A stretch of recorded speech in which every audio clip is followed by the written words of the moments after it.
मिनिटाला घटना समजा 3:30च्या दरम्यान थोडी 10-5 मिनिटं अगोदर अशी घडली आणि त्यांना उचलून नेलं गेलं। टोल नाक्यावरून पूर्व दिशेला आणल्याच्या नंतर परत टाकळी पाट्यावरून नेलं गेलं असं म्हणलं जातंय पोलिसकडनं। नेलं कुठे याची खरी माहिती आणखी काही प्रेस घेऊन पोलिसने दिली असं मला वाटत नाहीये, म्हणजे माझ्या माहितीत किंवा प्रेसला दिलं त्यांनी डिटेल वृत्तांत दिला नाही। तो त्यांचा तपासाचा भागही असू शकतो, त्याच्यामध्ये ते देत नसतील, मला त्याच्यात नाही जायचं। पण मला ज्या दिवशी 4:30 वाजता माझा पीए इथून फोन करत होता की अशी घटना घडली, असं सरपंचांना किडनॅप केलंय, माझा हाऊस चालू असल्यामुळे मला थोडं कॉन्टॅक्ट होत नव्हता। हाऊसमध्ये असल्यानंतर रेंज इथनं मी ज्यावेळेस बाहेर येईल जसा मेसेज मला मिळाला तसा मी प्रयत्न करत होतो। तेव्हापासून एसपीशी कॉन्टॅक्ट केला, सर्वांशी कॉन्टॅक्ट केल्यानंतर हा कॉन्टॅक्ट झाला नाही असं त्यांच्याची, पण ते ठीक आहे। मग त्याच्यानंतर मला ज्यावेळेस 6:30ला माझ्या पीएनी सांगितलं की ही किडनॅपिंग नाही तर मर्डर झाला, मला डायरेक्ट घाम आला की अशी घटना घडू शकते माझ्या होम पिचला। माझ्या संतोष देशमुख हा माझ्या होम पिच मध्ये गाव आहे, म्हणजे मी ज्या जिल्हा परिषद गटामधून जिल्हा परिषद सदस्य झालो त्या गटामध्ये ते गाव आहे मस्साजोग गाव। या मस्साजोग गावचे ते सरपंच, मी ज्यावेळेस जिल्हा परिषद सदस्य झालो त्यावेळेसही त्यांच्या पत्नी सरपंच होत्या। एवढा ऍक्टिव्हिटीने काम करणारा हा मुलगा 10 वर्ष झालं राजकारणामध्ये पदावर, त्याच्या घरामध्ये पद आहे। एवढं काम करणारा कधी राजकारण कुठल्या गोष्टीत न आणणार, ठीक आहे, राजकीय एका गटाशी एका पक्षाची त्याची अटॅचमेंट जरी असली तरी पण तो खूप सुंदर काम करणारा, कुठल्या जातीयते दंगलीत नाही, जातीयतेमध्ये नाही, कुठल्या राजकारणात फक्त राजकारण करणारा नाही, तर हा मुलगा एवढा सुंदर होता। पण या मुलाला पळून नेलं गेलं, किडनॅपिंग केलं गेलं आणि किडनॅपिंग करून घेऊन त्याला टॉर्चर करू मारलं। मी पहिल्या शब्दापासून म्हणतोय मी टॉर्चर करून मारले। ह्याच्यावर कुणी गांभीर्याने घ्यायला पाहिजे की त्याला, ठीक आहे, कुठे गेले कोणतरी म्हणतं कुठे कुणाला हत्या केली, कुणाला गोळ्या घातल्या, ठीक आहे, दॅट्स ऑल बी करेक्ट, काय जे असेल तो मुद्दा वेगळा असेल त्यांच्या पद्धतीनं, पण करताना टॉर्चर करू मारलंय। तू असं करशील का, तुझं करशील का, म्हणजे त्याच्या जे पीएम रिपोर्ट आला, पीएम रिपोर्टमध्ये 56 जे वन आहेत त्या 56 वनावर एकावर एक किती झाले असतील, पण एक वन झाला तर त्याच्यावर आणखी किती झाले असते। पण त्यांच्या जी प्रथम दर्शनी त्यांच्या अहवालामध्ये आलेले 56 ठोके पडलेले आहेत, म्हणजे कुठं कुणचा डोळ्यावर लागला असेल, कुणी पाठीवर लागला असेल, कुठं पोटावर लागला असेल, फासोळ्या मोडलेल्या आहेत। एवढं टॉर्चर करू सारखे गुडघे गुरी छातीवर ठेवून त्याला बरगाड्या मोडल्यात, एवढं टॉर्चर करू मारायचं काम केलंय। म्हणजे असा काय गुन्हा केला होता त्यांनी फक्त त्याच्या गावच्या वॉचमॅन जो आहे त्या वॉचमॅनला मदत केली आणि पोलीस स्टेशनला घेऊन गेला, हाच त्याचा गुन्हा होता का, त्याच्यामुळे यांनी एवढं मारलं गेलं।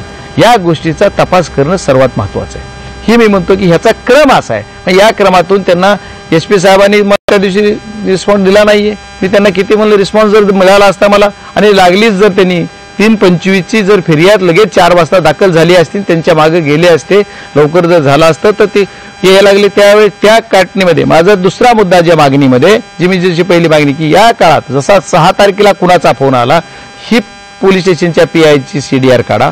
दुसरा मुद्दा माझा आज आहे की 9 तारखेला ही घटना घडल्याच्या नंतर सरपंचाच्या भावाला कोण बोललं आणि पोलीस स्टेशनला कोण बोललं, तिथं बनसोड नावाचे पीआय त्यांना कुणाचा फोन आला, बनसोडचा सुद्धा सीडीआर काढा, खरा तपास करायचा आहे ना।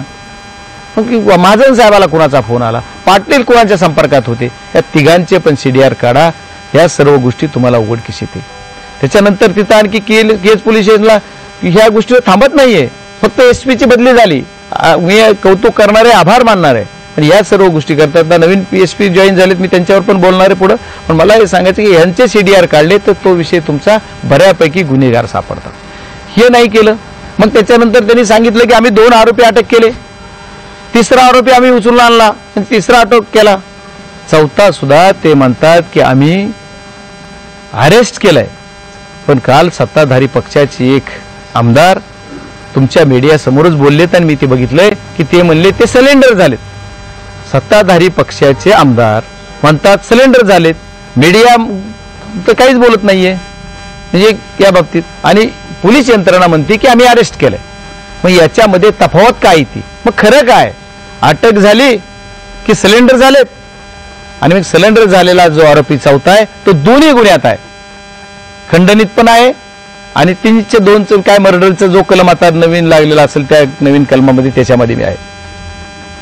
मला हे सांगायचं की ह्या सगळ्या गोष्टी घडत असताना आणि खंडणीचा गुन्हा मग तुम्ही त्या दिवशी दाखल करून घेतला नाही 9 तारखेला किंवा ज्या दिवशी 29 तारखेला, हा गुन्हा नंतर परत पुन्हा 10 तारखेला संध्याकाळी होतोय आणि ते SP येतात, ते सुद्धा पोलीस स्टेशनला दाखल होत नाही असं म्हणतात सुरुवातीला. येऊन कुठं येऊन दुसरीकडे बसून टाईप करून म्हणजे किती दहशत आहे. हे कुणाची दहशत होती हे सुद्धा PSI PIनी सांगितलं पाहिजे. SPनी स्वतः येऊन तो गुन्हा दाखल केला. ठीक आहे, त्यांचं कौतुक आहे, आपण त्याच्याबद्दल माझं काय म्हणणं नाही. जी घटना घडते त्याच्यावर केलं पाहिजे. या सर्व घटनेतून मग ही क्रम का चुकवले गेलेत. आणि आज सुद्धा एकच सर्वात महत्वाचा बीड जिल्ह्याच्या सर्व जनतेला वाटतंय की संतोष देशमुखच्या आत्म्याला शांती मिळाली पाहिजे. त्याच्या कुटुंबाला, आम्ही जी कुटुंबाच्या शेजारचे सगळे लोक आहोत, आम्ही बरोबरचे जी प्रेम करणारे लोक, त्यांची आमची सर्वांची एकच मागणी, त्या मारेकऱ्याला फाशी झाली पाहिजे, त्याला कठोर शिक्षा झाली पाहिजे. मास्टर माइंड कोण आहे त्याच्या सक्त शिक्षा झाली पाहिजे. एका दोघाला शिक्षा काय, ही शिक्षा झाली पाहिजे. ह्याचा खरा कोण मास्टर माइंड आहे, याला कुणी घडवलंय, याला शिक्षा झाली पाहिजे. आणि या सर्व घटनेची आपल्याला क्रमवार माहिती मी आतापर्यंत सांगतोय. पुढचा विषय असा की याच्यानंतर तपासाला, तपासातून पुन्हा 4था आरोपी जाता, 5वा आरोपी कधी अटक होणार आहे. आणखी परत आरोपी 3 आरोपी फरार आहेत. 5 नाही, 6 नाही, 7 नाही, हे 3 आरोपी कधी अटक करणार. मग आम्हाला ज्या दिवशी घटना घडली त्या दिवशी ज्यावेळेस लोक आक्रमक होते, मी ज्यावेळेस बाईट देऊन सगळं मीडियाला सांगितलं असं असं केलेलं आहे. पहिली बाईट मी दिली की घडलेली घटना झाल्याच्या नंतर मी जी घटना घडली 6-6:30 मला कळली, 7 वाजता मी जवळपास लाईव्ह येऊन तुम्हाला सर्वांना मीडियाला बातमी दिली. यांच्यावर कारवाई झाली पाहिजे आणि याचे जी काही पाळमुळं खोडून काढले पाहिजेत आणि यांना साथ आपण देशमुख कुटुंबाला दिली पाहिजे. त्याच्यानंतर तिथलं गाव सगळं आक्रमक झाले, त्यांची भूमिका रास्त होती. गाव असतील तिथल्या महिला विशेष करून आक्रमक झाल्या, त्यांनी रस्ता रोकोचा निर्णय घेतला गेला, ते रस्त्यावर बसले गेले. त्याच्यानंतर आमच्या SP साहेबाला माझ्या फोनची आठवण आली, आमचं त्यांचं बोलणं झालं. पुन्हा SP असतील PI असतील त्यांच्याशी माझं बोलणं झालं आणि त्यांनी मला सांगितलं की बाप्पा मला उद्या सकाळी 3 वाजेपर्यंतचा वेळ द्या. ठीक आहे म्हणलं, आम्ही 3 वाजेपर्यंत लोकांना समजावून सांगितलं सगळ्यांना की 3 वाजेपर्यंत म्हणतात, आपण 3 वाजेपर्यंत त्यांना वेळ देऊ. तर सगळ्या महिलांचं म्हणणं होतं की बाप्पा नाही, आपण संध्याकाळी रात्रचा वेळ देऊ, आपण आम्ही सकाळी आणखी बसणार. तरी मी त्यांना म्हणत होतो नको, आपल्याला बसायचं, आपण एकदा बॉडी आम्ही ताब्यात घेणार नाही. मग यानंतर मी ज्यावेळेस ही घटना त्यांना सांगितलं, समजावून सांगितल्यानंतर लोकांनी सुद्धा आमची सर्वांच्या जी मागणी करतात त्या मागणीचा आदर करून म्हणा किंवा ठीक आहे आपण थोडा पोलिसला टाइम देऊ म्हणून पोलिसला टाइम दिला गेला. आणि पोलिसांनी 3 वाजले त्या दिवशी, सकाळी परत सकाळच्याला बॉडी घेतलीच नव्हती, तर त्या दिवशी सकाळी लोक आक्रमक झाले, परत 11, 11:30, 12ला बसले लोक. तर 3 वाजले तरी काही परत अटक केलं नाही आणि त्यांनी 3 वाजेपर्यंत वेळ मागितला. 3 दिवस गेले, 4 दिवस गेले, 5 दिवस गेले, 10 दिवस झाले, 12 दिवस झाले, 13वा झाला आणि आता 15 दिवस झालेत, तरी सुद्धा 3 आरोपी अटक होत नाहीत. ही किती वाईट आहे. मग जर पोलीस यंत्रणेने आम्हाला सांगितलं, मग त्या दिवशी आम्ही जे बॉडी ताब्यात घेऊन आम्ही त्याच्यावर अंत्यसंस्कार करण्यासाठीचा जो निर्णय घेतला ते आमचा चुकीचा होता का. आम्ही लोकांना सर्वांना शांत करून ती पोलीस यंत्रणेला साथ द्यायची ठरवलं, आमचं चुकीचं होतं का. आम्ही लोकप्रतिनिधी म्हणून सुद्धा लोकांना सांगितलं समजावून की असं नको, आपलाच एक माणूस गेलाय, त्याचा आपण अंत्यसंस्कार जे आपण खूप हे करूयात आणि विनाकारण पोलीस यंत्रणेला विटीस न धरता पोलीस यंत्रणेला मदत करूयात. मग पोलीस यंत्रणा एकदा अंत्यविधी झाल्याच्या नंतर पुन्हा शांत बसली का. तर त्याच्यावर परत काही सभागृहात, बरेच इथल्या सभागृहात बोलले गेले, मी माझ्या सभागृहात बोललो, संसदेच्या समोर आंदोलन झाले, बऱ्याच क्रम पुढे गळत गेले. आणि याच्यानंतर पोलीस यंत्रणेमध्ये किंवा बदल काय झाला, एकच झाला की हा जो तपास आहे तो CDI कडे गेला, जे मर्डरची केस CDI कडे गेली. आणि त्याच्यानंतरच्या पुढच्या काळामध्ये खंडणीची जी केस आहे परत अॅट्रॉसिटी ऍड नंतर केली, ती अॅट्रॉसिटी नंतर ऍड केल्याच्या नंतर सुद्धा ती केस इथं DYSP कडे होती. पण ती पण रात्री ती खंडणीची केस पण आणि तुमच्या अॅट्रॉसिटी आणि ही मर्डरची केस, ह्या तिन्ही केस CID कडे गेलेल्या आहेत अशी माहिती कळाली. तिन्ही केस जर आता तिकडे वर्ग केल्यात तर याचा अर्थ काय होतो की तिन्ही केस एकत्र क्लब करण्याचा अर्थ असा आहे की तिन्हीचं कनेक्शन एक आहे. मी जी पहिल्या सुरुवातीपासून जी तुम्हाला सांगतोय तिन्हीचं कनेक्शन एक आहे. मग या तिन्ही जे गुन्हेगार आहेत ते तिन्हीमध्ये या तिन्हीतले सर्व गुन्हेगार कॉमन आहेत असं गृहीत धरून सर्वांना या सगळ्या गुन्ह्यामध्ये ऍड केलं पाहिजे. जे खंडणीत आहेत तेच मर्डरमध्ये पण आहेत आणि जे मर्डरमध्ये आहेत ते सुद्धा खंडणीच्या प्रकारात आहेत. म्हणजे क्लब केलं शासनानं आणि ही त्याचं CDR काढले की नक्की कळेल. अशा पद्धतीची ही घटना आहे. मग या घटना करत असताना बऱ्याच घटना घडतात. मग त्याच्यानंतर इथल्या सभागृहात आदरणीय मुख्यमंत्री महोदयांनी निवेदन केलं. अगोदर बऱ्याच सत्ताधारी आमदार असतील, म्हणजे कोणत्या राष्ट्रवादी पक्षाचे असतील, भाजपचे 2 आमदार बोललेत, राष्ट्रवादीचे 2 आमदार बोललेत, जवळ बरेच काय काय जी बोलले तर आमचे आमदार राष्ट्रवादीचे म्हणून आमचे आमदार एक जी ते 5ही आमदार इथं जवळपास बीड जिल्ह्यातले सभागृहात बोललेत आणि बाहेरचे बीड जिल्ह्याच्या बाहेर आमदार सुद्धा जितेंद्र आव्हाड साहेब असतील हे सर्व बरेच नेते बोलले ते रोहितदादा पवार साहेब बोललेले आहेत त्याच्यावर आणि त्याच्यावर या सर्वांचं एक उत्तर म्हणून आदरणीय मुख्यमंत्री साहेबांनी जे निवेदन दिलं किंवा जे निवेदन केलं सभागृहाला त्यांनी सांगितलं की कुणीही आरोपी आम्ही सोडणार नाहीत आम्ही जे असेल त्याच्यावर सामूहिक गुन्हा सगळ्यांचा गृहीत धरून त्यांना मोका लावू त्याच्या पद्धतीने त्यांचं काम चालू असेल असं गृहीत धरू पण आतापर्यंत त्यांनी निवेदन करून सुद्धा आज जवळपास मला वाटतं शुक्रवारी निवेदन त्यांनी केलेलं आहे आणि आज जवळपास गुरुवार आहे ना बुधवार म्हणजे जवळ 6 दिवस झाले 6 दिवसात आणखी प्रगती काही झाली नाही फक्त एसपीची बदली होऊन दुसरे एसपी जॉईन झालेले आहेत 6 दिवस लागतंय मग असे हे गुन्हेगार आहेत कोण जे मागं जे कुठलं ते मोका लावला होता आदरणीय मुंडे साहेबांनी जी काय मुंबईमध्ये एवढं सगळं करून महाराष्ट्र सगळा पूर्ण हे केला होता की महाराष्ट्रातली दहशत संपवायचं काम केलं होतं त्याच्या तेवढे मोठे गुन्हेगार तर नसतील तर त्याच्यापेक्षाही मोठे गुन्हेगार आहेत का काय असं मला कळणार म्हणजे मुंडे साहेबांनी गृहमंत्री असताना जे केलं होतं ते आता आदरणीय देवेंद्र फडणवीस साहेबांनी करायला काही हरकत नसावी आणि ते नक्कीच गुन्हेगाराला पकडतील असं आमच्या महाराष्ट्राच्या जनतेला वाटतंय पण ते होत नाही दुर्दैवानं त्याची काय करणार एवढंच नाही तर मी पॅरलल आणखी दुसरी घटना काय केली होती मी 28 तारखेलाच या देशाचे विंड मिलसाठी संबंधित जे मंत्री आहेत त्यांना मी पत्र दिलेले आहेत 29 तारखेला पण मी एक पत्र दिलं 28 तारखेला श्रीपाद नाईक जे आहेत राज्यमंत्री स्टेटचे त्यांना पण पत्र दिलं होतं आणि ही घटना लगेच घडत होती कारण 29 तारखेला ही जी घटना घडली की जशी मला कळली तशी मी 28-29 वर्षांनी दिल्लीत ऍक्टिव्ह होतो मी यांना पत्र दिले त्याच्यानंतर आदरणीय अमित भाई शहा यांना सुद्धा मी भेटलो जाऊन त्यांनी सांगितलं याच्यावर मी पूर्ण लक्ष देतो आणि काळजीने त्यांनी लक्ष पण घातलंय त्याचीच ऍक्टिव्हिटीचा भाग म्हणून हे सगळे प्रकार घडतंय त्यांनी त्याच्यात लक्षही घातलेलं आहे आणि अमित भाई शहांचं पण लक्ष या प्रकरणात आहेच नक्की पण मला महाराष्ट्रातील या पोलीस यंत्रणा जी असेल त्याची जी प्रमुख आदरणीय आता मुख्यमंत्री आहेत गृह खातं त्यांच्याकडेच आहे त्यांना विनंती करायची की तुम्ही जर तपास तुम्हाला करायचा आहे तर तपास कुठल्या पद्धतीने केला पाहिजे ह्याचे मला मुद्दे तुम्हाला सांगायचे जे निवेदन मला करायचं होतं त्याचे माझे 2च मुद्दे आहेत की तपास काय केला होता पहिल्या 6 तारखेला कुणी फोन केला 29-28 नोव्हेंबरला खंडणीच्या संदर्भात कुणी काय केलं त्याचे सीडीआर त्याचे पूर्ण डिटेल माहिती घ्या तर तपास त्या पद्धतीने झाला पाहिजे त्याच्यानंतर एवढंच नाही तर ते 6 तारखेला ज्यांनी केलं त्याचं करा 9 तारखेला कुणी फोन केले ते काढा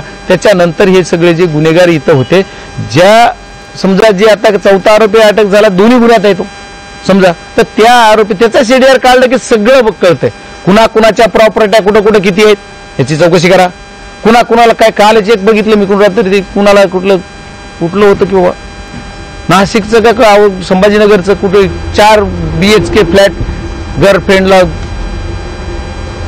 वाचली बातमी मग आता हे कुणी प्रॉपर्ट्या कुणाला किती घेऊन दिल्यात त्या सुद्धा तपास झाला पाहिजे यांच्याकडे कुणाचे किती प्रॉपर्ट्या आहेत किती नावावर कुणाच्या काय आहे बघितलं पाहिजे कारण सगळ्या प्रॉपर्ट्या जर तुम्ही काढल्या यांचे सीडीआर काढा यांचे कुणाची कनेक्शन आहे यांनी कुणी कुठं काय केलं सगळ्या प्रॉपर्ट्या कुणाचं काय झालं अहो गोरगरीब जनतेनं काय करायचं हा विषय आहे मग यांच्या जर सगळ्या प्रॉपर्टीचा चौकशा करा जेवढे गुन्हेगार आहेत त्यांच्या प्रॉपर्ट्या काढा ते 10 वर्ष ते होते काय तू काहीतरी काल ऐकेल शेअरशायरी तू होता असं काय झालास काय त्याच्या वेगळं मला म्हणायचं पण त्याच्याच अँगल तू होता असं काय झालास काय या गुन्हेगाराला विचारलं पाहिजे की तू 10 वर्षापूर्वी होतास काय तू आता झालास काय म्हणजे ज्या गोष्टी आहेत की या गोष्टी करत असताना हे जे गुन्हेगार आहेत या गुन्हेगारांनी मागच्या 10 वर्षाची त्यांची हिस्ट्री काढा त्यांनी 10 वर्षात रिटर्न्स किती दाखल केलेत किती पैसे भरलेत गव्हर्नमेंटला यांचं उत्पन्न किती आहे त्यांच्या प्रॉपर्ट्या किती हे सगळं बघा मग असं चाललंय काय या गोष्टीच्या जर माहिती काढली तर खूप काय होते प्रशासन याच्यामध्ये जिम्मेदार आहे का तर आहे साधे विषय आहेत की सगळ्या गोष्टीला कुठेतरी स्पर्श झाला पाहिजे तरच आपण सगळ्या गोष्टीच्या शेवटपर्यंत जाऊ आणि हे होत नाही दुर्दैवानं एवढंच नाही आता माझ्या केज नगर पंचायत मध्ये एक घटना घडली गेली 28 तारखेला एक एनओसी दिली गेली वाईन शॉपची माझ्याकडे कागद आहे सगळे वाईन शॉपची एनओसी दिली 28 तारखेला जमीनच नावावर नाही त्याला दिली त्याच्या एनओसी देताना नगरपंचायतच्या मीटिंग मध्ये घेतलं पाहिजे विषय पत्रिकेवर आला पाहिजे नाही बरं ठीक आहे देऊ देत कमीत कमी जमीन त्याच्या नावावर पाहिजे ज्या जमीन कुठल्या जमीन द्यायला त्याच्यात उल्लेख नाही बरं नसू देत कमीत कमी जमिनीची रजिस्ट्री झाली तर फेर व्हायला 14 दिवस मिनिमम लागतात त्याच्यानंतर नगरपंचायतला येतो पण जे फेर होणं जाऊ देत अगोदर एनओसी आणि त्याच्यानंतर परत रजिस्ट्री जमिनीची 29 तारखेला बघा किती आमचं प्रशासन आहे मग हा जो कोण अधिकारी आहे केज नगरपंचायतची एनओसी ज्यानं कोणी दिली त्याला सुद्धा दोषी धरलं पाहिजे. त्याच्यावर सुद्धा चौकशी सेपरेट पत्र त्यासाठी मी देणार आहे कलेक्टरला. आणि त्या दोषीला सुद्धा तू जमिनीत नव्हती तू एनओसी दिली कशी, या सगळ्या गोष्टीचा सुद्धा तपास झाला पाहिजे. आणि असे बरेच काही घटना आहेत. आता मला सांगा, ह्या सगळ्या बीड जिल्ह्यात घटना घडत असताना त्याला कोणी म्हणतंय की ह्याला जातीवादीचा रंग दिलेत, कोणी म्हणतंय राजकीय रंग दिलेत. मला एक सांगा, मी माझ्या बाईटमध्ये दिल्लीहून जेवढ्या बाईट दिल्या त्याच्यामध्ये आपल्या बीड जिल्ह्यात ज्या घटना घडल्या त्याच्यातल्या घटनेच्या बाबतीत बरंच बोलू. आता सौताड्याचा एक असणारा रहिवासी गोवर्धन सानप हे पाटोदा पंचायत समिती माजी सभापती आहेत. ते कुठल्या समाजाचे आहेत मला त्याच्यावर यायचं नव्हतं, पण नाईलाज आहे. कारण जे आरोप करतायत कुणी माणसं की ह्याला जातीय रंग दिलात, पण मी त्यांची सुद्धा मागणी केली. त्यांचा संशयित मृत्यू झालाय, त्यांना सुद्धा किडनॅपिंग करून घेऊन त्यांचा मृत्यू संशयित मृत्यू म्हणून घोषित केले पोलिसने. मग याचा तपास कधी करणार? एसपीने नाही केला. तत्कालीन एसपीने ते करायला पाहिजे होतं, त्याने नाही केलं. मग तेच नाही, मग मी असं नाही की मग एका समाजाची बाजू घेतो. पण त्याच्या पुढचा जर विषय करायचा झाला तर एवढ्यावर ह्या समाजावर विषय नाही. आता कोणी म्हणतं राजकारण करू नका. आम्ही काय राजकारण करतो? बजरंग सोनवणे जर विरोधी पक्षाचा म्हणून राजकारण करत असेल समजा, तर तुमच्या सत्ताधारी भारतीय जनता पार्टीचे 2 आमदार बोलतात. कालच आदरणीय आष्टीचे आमदार त्यांनी तर खूप पोलखोल केले, पोट तिडकीने बोलतायत ते. मग ते भारतीय जनता पार्टीचे आहेत. राष्ट्रवादीचे आमदार पण बोलून गेले, इथे येऊन गेले, बोलून गेले, भेटून गेले. काय मदत त्याचं काय करतायत एवढं ते पण करतायत.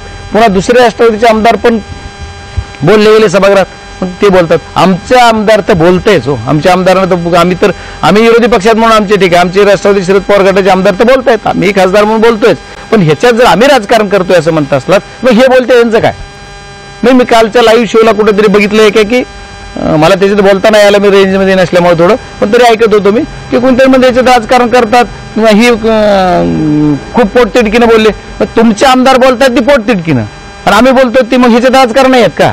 राजकारण तुम्ही करू नका. माझी कृपा विनंती आहे सत्ताधारी पक्षांना, सत्तेधारी तुम्ही सत्तेवर आहात, सत्तेत असल्यामुळे तुम्ही कुठेही राजकारणावर आणू नका, जातीवर आणू नका. आणि जर राजकारणावर यायचं झालं तर संतोष देशमुख यांचा एवढा चांगला सोजळ असा मुलगा, याच्या आत्म्याला शांती मिळण्यासाठी, त्याच्या कुटुंबाला न्याय मिळण्यासाठी तुम्ही त्याच्या मारेकऱ्यांना फाशी द्या. हा सर्वात महत्वाचा विषय मागणी ही झाली पाहिजे. ही सर्वात जिल्ह्याची मागणी, महाराष्ट्राची मागणी. महाराष्ट्रामध्ये कुणी म्हणलं की महाराष्ट्रातला बीड जिल्हा हा बिहार होतोय तर त्याच्यावर कोणाला वाईट वाटते? मग बिहार करतोय कोण?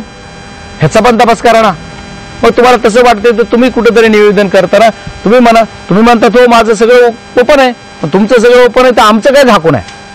आमच्यावर तर काही करायसारखा विषयच नाही. आमचं म्हणणं असं आहे की तुम्ही सर्वजण ताकदीनं ह्या मारेकऱ्याच्या पाठीमागं लागा आणि मारेकऱ्यांना मागे लागल्याच्या नंतर तुम्ही ह्याचं मारेकरी हुडकून काढा. आणि याच्यात जर खोलात जायचं असेल तुम्हाला तर माझं तर एक म्हणणं आहे, आता परत पुन्हा कोणीतरी राजकारणावर आलं, कुणी म्हणलं पालकमंत्री काय, आम्हाला काय करायचंय पालकमंत्री? माझं तर म्हणणं असं आहे की पालकमंत्री कोण करायचं हा त्या तिन्ही पक्षांचा विषय आहे, त्यांनी ठराव.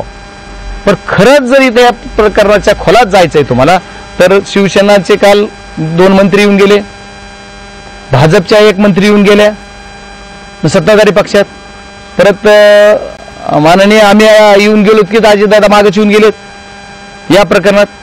मग माझं एक म्हणणं आहे की या जिल्ह्यावर समजा राष्ट्रवादी काँग्रेसचे 3 आमदार आहेत अजितदादा गटाचे, तर मग अजितदादा गटाला जर पालकमंत्री घ्यायचं किंवा काय करायचं, माझी तर इच्छाच अशी आहे. खरंच तपास करायचा तुम्ही खरंच मग अजितदादानेच पालकमंत्री म्हणून तपास करावा. अजितदादाने या बीड जिल्ह्याचं पालकमंत्रीपद घ्यावं आणि त्यांनी करावं तपास. आमचं काय म्हणणं, पण ती कुणाला द्यायचं कुणी नाही द्यायचं काय मागणी करायची आमची ह्या पालकमंत्र्यांवर या राजकारण येण्यापेक्षा मला संतोष देशमुख यांच्या आत्म्याला शांती मिळाली पाहिजे आणि त्यांच्या मारेकऱ्याला शिक्षा झाली पाहिजे, ही माझी मेन मागणी. ह्याच्याविषयी मी खेळतोय, मला दुसरं काय नाही. त्यांचं जर तपासात कुणाच्या प्रॉपर्टी तपासा म्हणलं, ज्यांचे CDR काढा म्हणलो, माझ्या मागणीमध्ये तुम्हाला कन्क्लुजन करून सांगतो. माझं सर्वात महत्वाचं 5 मागण्या आहेत. ती पहिली मागणी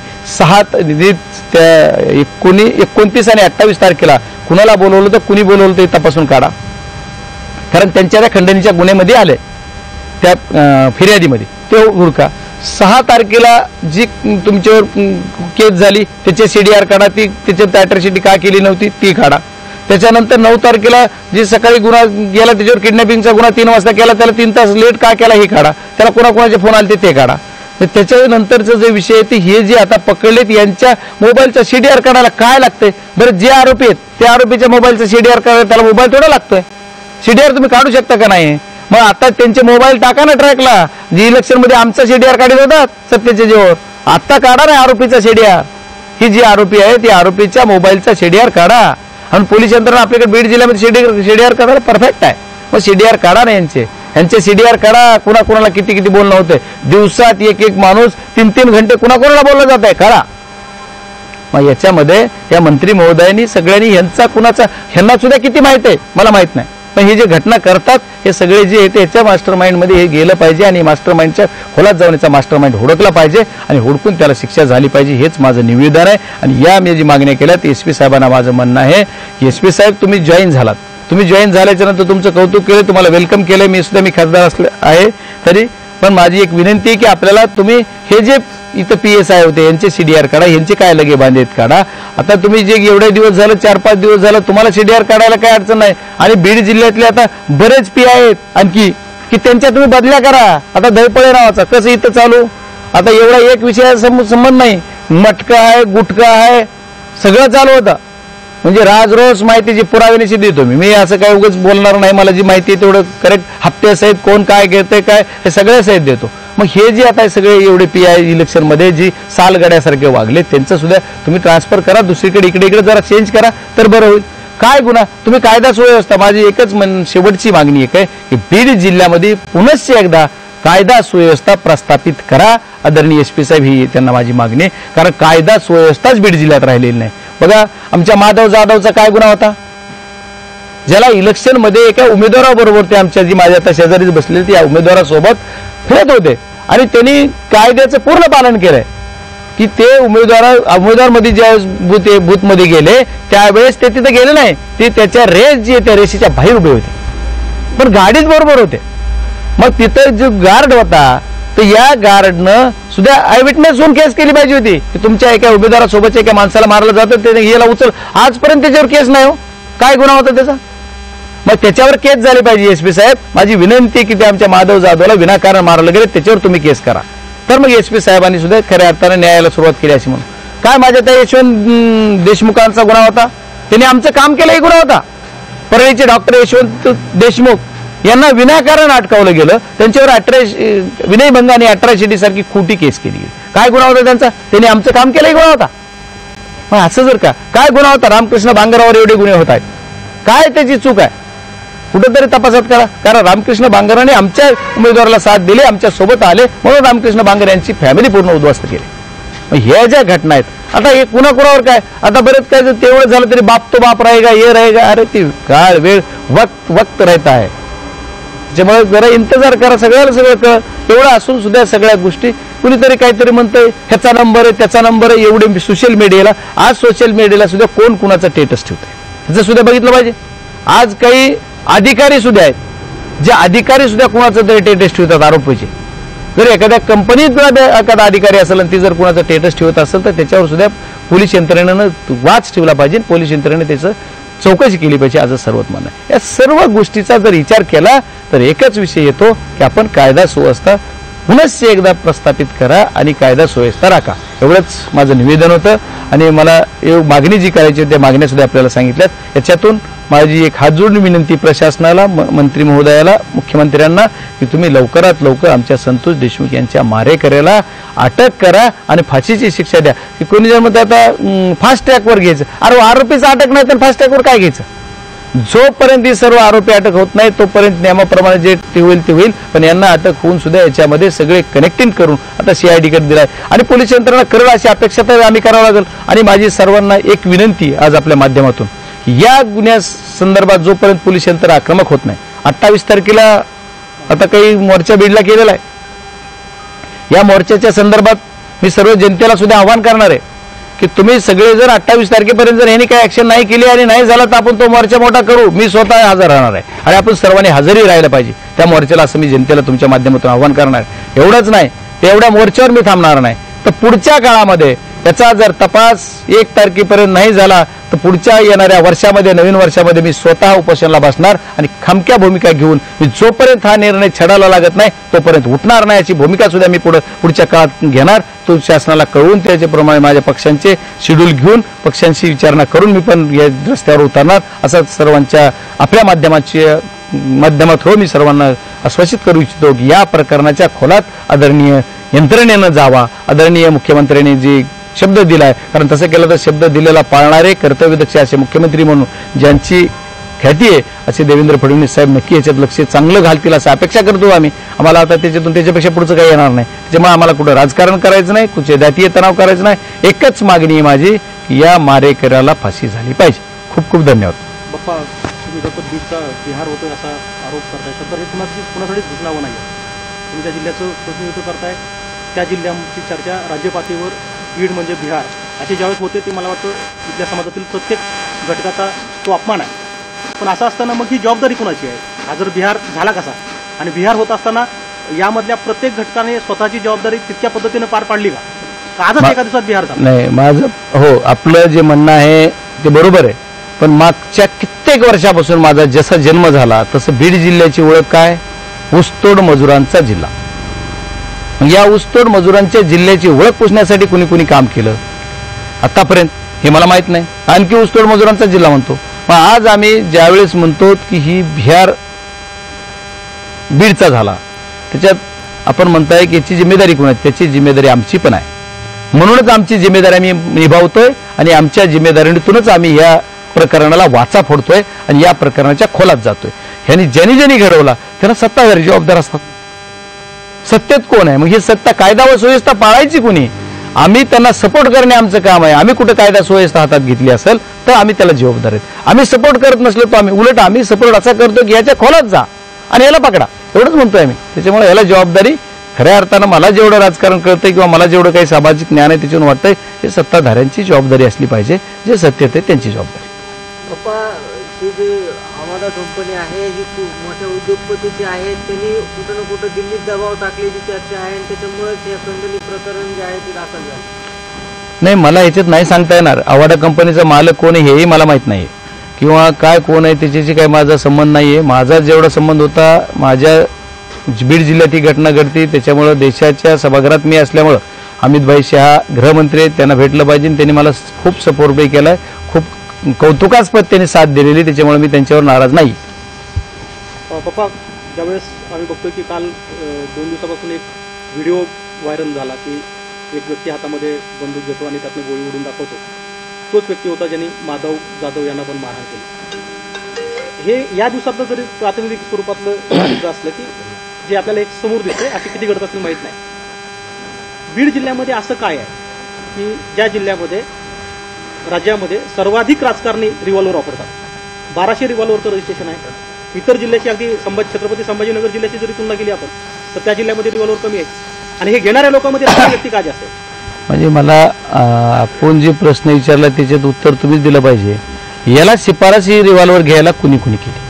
कोण्या राजकीय मंडळींनी केली? एक मुद्दा. जर शिफारस घेतली असलं कलेक्टरने तर, आणि कलेक्टरने कुणाच्या काळात दिले? आणि आता माझ्याकडे म्हणतात तर माझ्याकडे काहीच नाही. मी राजकारणी आहे. मला वाटतं वयाच्या 21व्या वर्षापासून मी राजकारण करतो, 92 पासून राजकारणात आहे. तरी पण मला कधी वाटलं नाही की आपण म्हणजे त्या वृत्तीत नाही आमच्यावर संस्कार, आम्हाला काही गरज वाटत नाही. मारलं तर डायरेक्ट मरलं, मेलं तर मेलं, त्याला काय करा. आपण पुण्याच्या जर कुणाच्या हातून मरण असेल तर ते मेलं पाहिजे, पण ते आम्हाला मारतोय म्हणून त्याला मारलं पाहिजे. तर आम्ही हिंसाचारी नाहीत. आम्हाला हिंसाचाराची ही नाहीये, परंपरा नाहीये किंवा आमच्यावर संस्कार नाहीत. राष्ट्रवादी शरदचंद्रजी पवारच्या खासदारावर काय संस्कार आहेत ते संस्कार आहेत. आम्हाला काही रिव्हॉल्वर आणखी लागत नाही.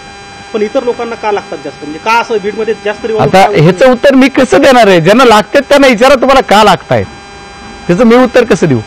आणि तुम्ही म्हणताय की हे रजिस्ट्रेशन झालेले किंवा नियमाप्रमाणे घेतलेले 1200 तुमची माहिती, मला नाही आकडा माहिती.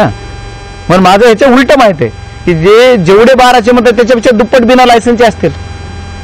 कारण एवढे पकडले गेलेत बीड जिल्ह्यात जेवढं फायरिंग झालंय, जेवढे मर्डर झालेले दिसते रिव्हॉल्वरनं, त्याच्यामध्ये लायसन्सचं रिव्हॉल्वर पकडलेलं नाहीच. आता ही 1200 इथे कुठे आहेत? मग ही तर लायसन्सचेच आहेत ना. 28 तारखेला मोर्चा आहे, सर्व पक्षांचा मोर्चा आहे, त्यात सर्व जाती धर्माचे लोक येणार. नेमकं या मोर्चाचं स्वरूप काय आहे आणि त्याच्यात प्रामुख्यानं अंजली दमानिया ज्या आहेत त्या सहभाग घेणार आहेत. या अंजली दमाने या साहेब की जी दसांची अडचण केली होती, हिंची अडचण केली होती, त्या देखील सहभागी होतात, कसं पाहताय आणि मोर्चाचं स्वरूप काय? मला अंजनीताई सहभागी होणार आहेत का याच्यावरही माहिती नाहीये, सहभागी कोण कोण होणार याच्यावर माहिती नाहीये, पण मी त्या मोर्चात सहभागी होणार आहे. मोर्चाचं स्वरूप जे काय ठरवलेलं सगळं असेल, सर्व समाजाच्या घटकातल्या सर्व लोकांनी, सर्व सामाजिक लोक असतील, त्या सामाजिक सर्व संघटना असतील, त्यांनी सर्वांनी जो मोर्चा आयोजित केला, या मोर्चाला ही मागणी पहिल्या दिवसापासून माझ्या घरातला, माझ्या शेजारचा हा मुलगा आहे, याला न्याय मिळाला पाहिजे, याच्यासाठी हा मोर्चा आहे. आणि बीड जिल्ह्याचा खासदार म्हणून माझी जबाबदारी, त्याच्यात हजर राहणं, मी राहणार. तत्कालीन एसपी जे होते बारगळ यांनी फोन उचलला नाही, यासाठी तुम्ही हक्कभंगही दाखल केला होता. काय त्याची प्रोसेस आहे आणि ते हक्कभंग काय वेळ मंजूर केले? नाही, खासदाराला एक अधिकार आहेत. खासदार महोदयांचा विषय असा आहे की तुम्ही एखाद्या कुठल्याही अधिकाऱ्यानं त्याच्या खासदारांच्या अधिकाऱ्यावर गदा आणली तर त्याच्यावर हक्कभंग करता येतो. आणि माझ्यावर राईट आहे माझा की आदरणीय एसपी साहेबांना मी अशी घटना घडल्यानंतर फोन लावू शकतो. त्यांनी फोन मी लावले, त्यांना माझे पीए लावत होते. फोन लावलेला एखाद्या वेळेस गडबडीत असल्यावर बघितला नसेल, पण मेसेजही माझ्या पीएच्या फोन केले, सगळे रेकॉर्ड माझ्याकडे आहे. आणि याच्यानंतर मग यांनी उचलला नाही, मी त्यांना प्रत्यक्षही बोललो, त्याच्यानंतरही त्यांना भेटलो. तरी त्यांचं म्हणजे माझी भेट पहिलीच आणि शेवटचीच मानायची. आता काय शेवट पुन्हा होईल, पण एसपी म्हणून बीडची त्यांची शेवटचीच भेट या कार्यकाळातली. पुढच्या वेळी जॉईन झाले आणखी 4-8 दिवसानं, 4 वर्षानं, 8-10 वर्षानं, तर नाही माहीत मला, पण आजच्या या कार्यकाळातली त्यांची पहिली आणि शेवटचीच भेट माझी होती. ज्या दिवशी मी या प्रकरणाला भेट द्यायला आलो त्या दिवशी माझी त्यांची भेट झाली. त्याच्या अगोदर मी त्यांचं कधी समोरून चेहरा बघितला नव्हता किंवा त्यांनी माझं काही बघायचं कारण नव्हतं. त्यांनी मला कुठं भेटले नव्हते आणि ते भेटले त्या दिवशी सुद्धा त्यांना सांगितलं होतं, साहेब तुम्ही ही जी केलं हे माझ्या दृष्टीनं मला वाटतंय की मी तुम्हाला किती रिस्पॉन्स देत होतो की आम्ही मदत करतो, सगळ्या गोष्टी तुम्हाला साथ दिली, पण तुम्ही आम्हाला साथ दिली नाही, तुम्ही आरोपी पकडत नाहीत, आरोपी पकडले पाहिजे होते. या गोष्टी बऱ्याच काही चर्चा झाल्या. तर हक्कभंगाच्या बाबतीत एवढाच विषय आहे की तो आमचा अधिकार आहे, तो घ्या. मात्र एकीकडे धनंजय मुंडे यांच्या मंत्री पदाचा राजीनामा आहे त्याची देखील मागणी केली जाते. त्याबरोबर जे आरोपी आहेत वाल्मिक कराडांचं नाव घेतलं जातं, तर त्या संदर्भात देखील खूप मोठी चर्चा होते. तुमची नक्की त्या संदर्भात काय? बघा, माझं म्हणणं एकच आहे की बीड जिल्ह्यातल्या जनतेला काय पाहिजे, संतोष देशमुखची हत्या जी झाली, या हत्यारे जी मारेकरी त्यांना शिक्षा झाली पाहिजे, फाशी झाली पाहिजे, याची मागणी आमची प्रामुख्याने आहे. विषय कुणीकडे तिकडे नेऊन आमचा काही विषय मिटणार नाही. पण आम्ही एखाद्याला म्हणलेला ज्याला फाशी द्या म्हणतो गुन्हेगाराला ते होईना, आणि आम्ही दुसऱ्या मागण्या करून आमच्या मान्य करणार आहे सरकार. त्याच्यामुळे मला कुठल्या मागणीला पाठिंबा आहे का विरोध आहे काय नाही, ज्याला ज्याचे ते स्वतंत्र विषय, कोण मागणी करेल काय करेल त्यांचा त्याचा विषय. माझी मागणी एकच आहे, संतोष देशमुखच्या आत्म्याला शांती मिळण्यासाठी त्याच्या मारेकरीचा लवकरात लवकर तपास करा आणि त्याला फाशी द्या. मुख्यमंत्र्यांनी या संदर्भात विधानसभेचं निवेदन केलं, त्याच्यानंतर एसपीची बदली झाली, आरोपी देखील अटक झाले, परंतु आतापर्यंत या गुन्ह्यातील जी तपासाची प्रगती आहे त्यावर तुम्ही समाधानी आहेत नाही? मी जर समाधानी असतो तर प्रेस आज घेतली नसती. मी कसा गुन्ह्याचा तपास करावा हा सुद्धा क्रमवार आपल्याला सांगितलंय. मी एसपी साहेब आलेले आहेत, एसपी साहेब काम करतायत, आम्ही त्यांना वेळ देतोयच. 28 तारखेला एवढा मोर्चा आम्ही सर्व समाजाने आयोजित केलेला आहे, त्याला मी पण हजर राहणार म्हणून सांगितलं. त्याच्या अगोदर एसपी साहेब काय असतं, सीडीआर काढले, कोण कुठं माणूस आहे कळतो ना लगेच, एक आरोपी हे करा ना. मग सगळे आणि क्रमवार सगळ्या तपशिलाची माहिती जरा जनतेला दिली पाहिजे, ती दिली जात नाही. त्याच्यामुळे बाकी दुसरा विषय काय नाही. त्यांनी एसपी साहेबांनी लवकरात लवकर तात्काळ काम करावं. आताही कसं झालंय, हा गुन्हा इकडला सीआयडीकडे गेले तर सगळे गुन्हे सीआयडीकडे गेलेत रात्री असं कळतंय. आता सीआयडी काय ऍक्शन घेते माहित नाही. आता काय जे आरोपी आहेत ते आरोपीचे घर माहित नाहीत का? आमच्याकडे साध्या गुन्ह्याला घरचा भावाला उचललं जातं, त्याला टॉर्चर केलं जातं, एलसीबी येतंय, त्याच्या कुणाला एखाद्या घरच्या प्रमुखाला दाब दिला जातोय. आता यांचं कोणी सापडत नाही का? हे आरोपी त्यांच्या घरी जाता का तुम्ही, गेला का तुम्ही कधी? पप्पा, तुम्ही आता बोलताना म्हणाले की फडणवीसांनी जी मागणी केली, म्हणजे समित्या स्थापन केलं, त्यावरती आम्ही समाधानी आहेत आणि ते शब्दाला पक्के आहेत. नाही, आम्ही ते शब्दाला पक्के आहेत असं म्हणतात, असं बोललो मी, पूर्ण आहे का असं म्हणतात. ते जर खरे शब्दाला पक्के असतील त्याच्यात ती करतील. आता त्यांनी एसआयटीची नियुक्ती करायची घोषणा केली, मग एसआयटीची नियुक्ती कधी होणार आहे?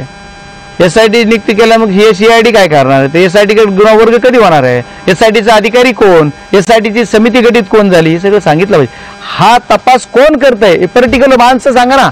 हे 10 माणसं तपास करतायत. आता सीआयडी मध्ये कोण करताय कळलं पाहिजे जनतेला. पब्लिक ओपन आहे ना, तपासाचा भाग आहे का? कोण अधिकारी नेमले ती तपासात सांगणं काय अडचणीच आहे? आम्ही खोलात का जात नाही? तुम्ही कसं पकडलंय नका सांगू, तुम्ही सिलेंडर झालंय का पकडलंय नाही सांगायचं नका सांगू, तुम्ही तपासात काय केलं नका करू, जे असेल ते तुम्ही तुमचं करा, पण या सर्व लोकांना फाशीच झाली पाहिजे, तरच ही बीड जिल्ह्यात स्वच्छ होईल. त्या सभागृहात ते देखील म्हणाले की एखाद्या मंत्र्याला तुम्ही अशा पद्धतीने बदनाम करणं ही योग्य नाही. आता कुठं बदनाम केलं, आम्ही काय केलं बदनाम? तुम्हाला काय बदनामी वाटते तुम्ही ठरवा, त्यांना तुम्हाला ते माहिती, मला माहित नाही. आम्ही काही बदनामी करायचं बोलत नाही, मी कुणाची बदनामी करत नाही, मी जातीवादी बोलत नाही, कशावर बोलत नाही. मला कुणावर माझा एकच प्रांजळ हेतू एक आहे की मारे करायला फाशी. आता आपण जर बघितलं तर इथं मंत्र्यापासून आमदारापासून उपमुख्यमंत्र्यापर्यंत सगळेजण भेटून गेले. आता त्याचा रिझल्ट आलाय असं वाटतं का तुम्हाला? तो जर आला असता तर न्यायाच्या संदर्भातली कशी समजा ते भेटून गेलेत, मग राजकारण कोण करतं हे तपासलं पाहिजे. म्हणजे माझं तेच म्हणणं आहे की काय चोर कोतवाल का डाटे असा धंदा आहे. आम्ही काय राजकारण करतोय?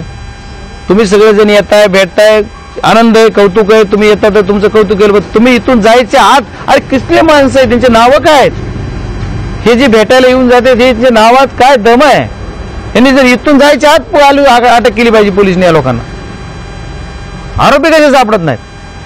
सगळ्यांना सगळे सीडीआर काढून सगळेच तुम्ही काढा ना त्यांच्या. मीच म्हणलं खोलात झालं की सगळं सापडत. हा नेमका फार्स केला जातो का फक्त भेटीचा? नाही, आता मी त्याच्यावर काय बोलू? मी एकच म्हणतोय की या गुन्हेगारांना फाशी, आणि याच्यासाठी काही फास्ट ट्रॅकवर होईना. अगोदर तपास फास्ट ट्रॅकवर करा, त्याच्यानंतर आपण केस फास्ट ट्रॅकवर चालू. सगळ्यांची बाप्पा हीच भूमिका आहे की गुन्हेगारांना शिक्षा झाली पाहिजे, मात्र प्रत्यक्षात हे होत नाही. हे का होत नाही हेच मला कळत नाही ना. हेच मी तुम्हाला विचारतोय तुमच्या माध्यमातून सत्ताधाऱ्यांना की का होत नाही. आता मी कुठे सत्यात आहे? मी SP जोडीचे किंवा मी मंत्री नाही, मी खासदार आहे, विरोधी पक्षाचा आहे. हो, सत्तेत असतो त्याचं उत्तर मी तुम्हाला दिलं असतं की आमची ही अडचण आहे. आता